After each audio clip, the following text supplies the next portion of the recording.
A lot of autistic people talk regularly about having a hard time with small talk, and I fall into this category too. But not a lot of detail is given on why this is the case. So I'm going to give some reasons for that. And keep in mind that this will vary for different autistic people and probably across different contexts and stages in their lives. Let's dive in and talk about why autistics might struggle with small talk.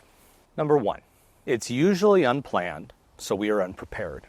Social interactions are hard for autistic people, especially because of all the social nuances that come with it. And that's known about autism. It's part of the diagnostic criteria. Difficulties in social interactions. We can socialize, but we also don't usually like surprises. It's a change to our routine, just like a surprise question in a round of small talk is. Sometimes having to have small talk can be predicted, but the topics of conversation are usually unplanned. That means we can't prepare for these exchanges, which makes them hard. Sure, sometimes we can give the scripted responses that lots of people give, but sometimes those won't work. And even if they do, what's the point? Which leads me to number 2. Number 2, we don't really understand the point. It just doesn't seem like a good use of time. If you talk to someone and ask questions, but you don't really want them to give you an honest answer, then what's the point of using that social energy for that exchange? It doesn't really seem like a good use of time. Like saying, "Hey, how's it going?" And then saying, "Oh, fine, thanks. How are you?" "Great." This is not actually answering truthfully. If it was, I need to stop and think about it, which means thinking about how I really feel, which is hard for me because of alexithymia and poor interoception. Basically, I can't just pull up my feelings on the spot and identify them within a split second, which is usually the time you get in small talk to respond. So, if I'm not really going to give you a real answer, again, what's the point? It honestly seems like a complete waste of time. The other part, I don't always know how to end it. Is now okay? How about now? No? Keep talking a little bit? Okay. How about now? Can we end now? No? Yeah? No, we're still talking. Still laughing? Wow, we're still going. Can we stop? How about now? Yes. We're stopping? No? We're still going. Stop? Yes. Ready? Stop? Okay. I mean, honestly, surely we both have other things to do with our day. I had such a wonderful time chit-chatting with you about the weather, said no autistic person ever. Number 3, it's unpredictable and often happens with people you're not very familiar or comfortable with. So like I said in number 1, many autistic people don't like surprises. And that comes from the desire for the autistic brain to keep things within our routines and to keep things consistent. So when I go into a conversation and I don't know what it's going to be about, how long it will last, or even when it's my turn to talk, well, that's stressful for me. And that's how small talk is. It's pretty unpredictable based on who you are talking to.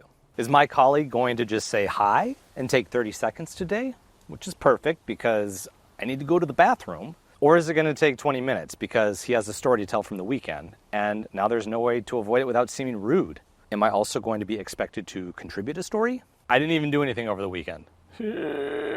This inner dialogue has me attempting to hide before I even encounter the other person.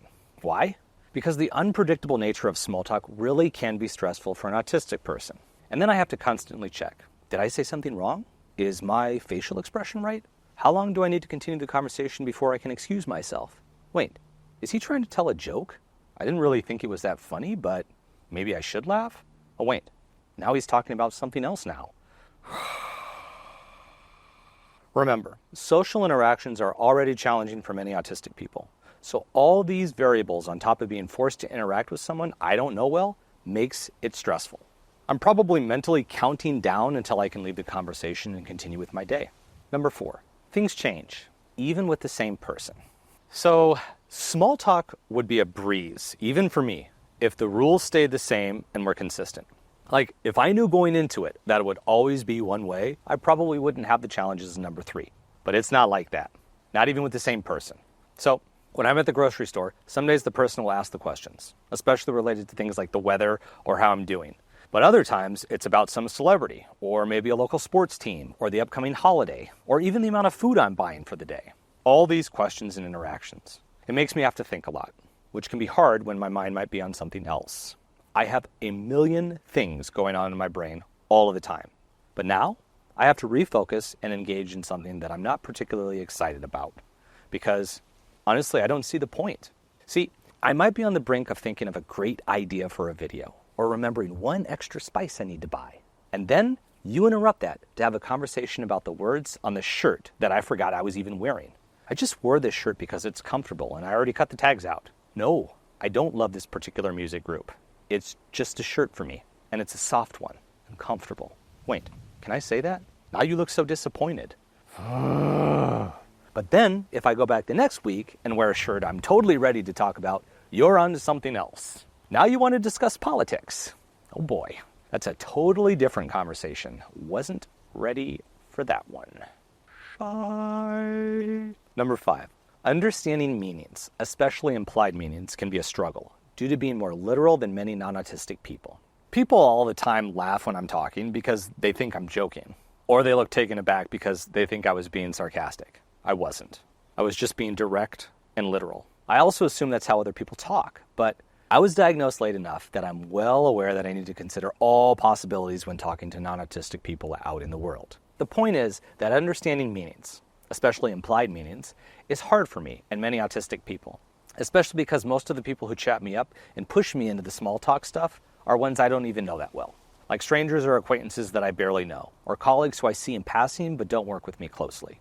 They misinterpret me, and I don't get what they are saying either. It happens all the time, but it's really a struggle for me because I subconsciously know that this is likely to happen at some point. Most of the time, it's not a huge deal. That's because I'm old enough that I know I'm not always understood, and that's okay sometimes for me. But it doesn't mean that it isn't a struggle. It doesn't mean I don't replay that conversation in my head and ruminate about it later. Sometimes for hours, or days, or weeks, or decades. What was I talking about?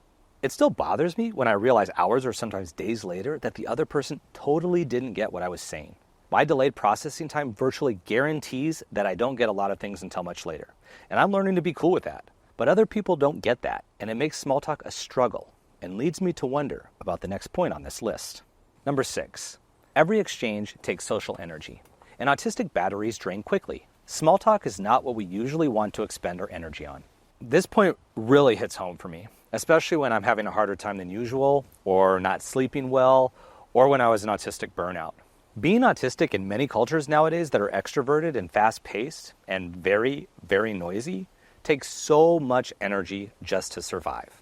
Every single interaction or exchange I have takes social energy, and I have a limited supply. Some autistics talk about the spoon theory, basically having limited spoons or energy supplies each day and needing to think carefully about how to use those spoons. That's so true for many autistic people, including me. My batteries, they just drain quickly. Everything seems to take more energy out of my limited autistic battery than for a non-autistic person. So I want to guard that energy. Small talk is just not what I view as a good use of my limited energy supplies. I need that energy for my work, for my special interests, for figuring out how to avoid that super intense colleague who always wants you to notice her horrible new haircut, or pedicure, or her new blouse, or her earrings, or lipstick. It's really, really unsettling. Honestly, she looks like a circus performer, but you can't tell her that because you'll get fired. Again, small talk takes a lot out of me, which is tough because I usually don't have much to give. Number 7, small talk can be stressful. Past experiences have taught me that. Sharing things that seem somewhat meaningless but needing to appear interested. Mentally managing myself to make sure I don't overshare, but needing to guess how much to share. All of these kinds of past experiences have made small talk anxiety-inducing for me and many autistic people. We just seem to struggle to get it right. Like talking about my weekend. You weren't part of it, and I wasn't part of yours. And that's okay, but I don't really want to talk about it when I feel judged. And I'm okay with you judging, but I just don't want to talk about it. But not wanting to talk about it also gets me judged. Jeez, there's no way to win here. So I'll grin and bear it, but it's stressful, especially when it feels like these chats are forced on me and other autistic people regularly in many cultures. Number 8. Small talk doesn't serve the same purpose for us as for non-autistic people. Autistic people build connections in other ways.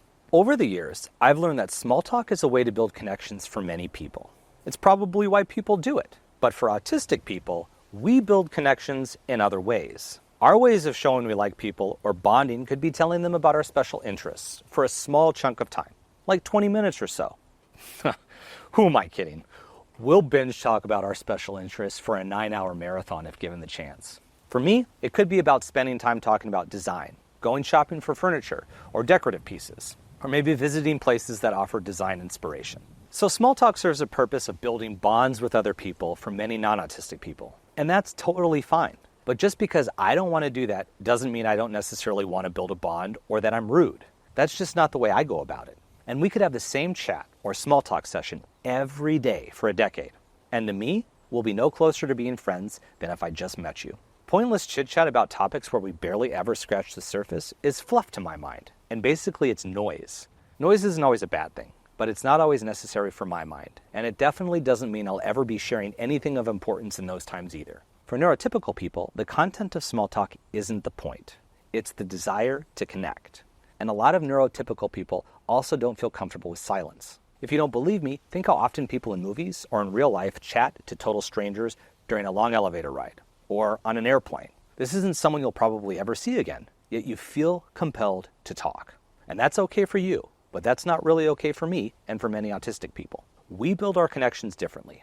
So we would hope you can appreciate that the small talk just might not be for us. We will do it, and probably will need to continue to do it until people understand that us engaging in small talk is just another form of us masking. It's something we do when we're out in the world because the non-autistic majority has decided that if we don't, we must be rude. But we're not. We just have a different way of doing things, and the way to really connect with us is completely different. We'll talk about that in other videos. So why do autistic individuals struggle with small talk? Well, it comes down to our different social norms as autistic people and the ways we connect to one another. Small talk generally isn't one of them, although especially for us high-masking autistic people, we can often do it if we need to. But it does cause anxiety, tire us out, and is something that we probably prefer not to do very often, or ever. Hopefully now, you have a better understanding of why.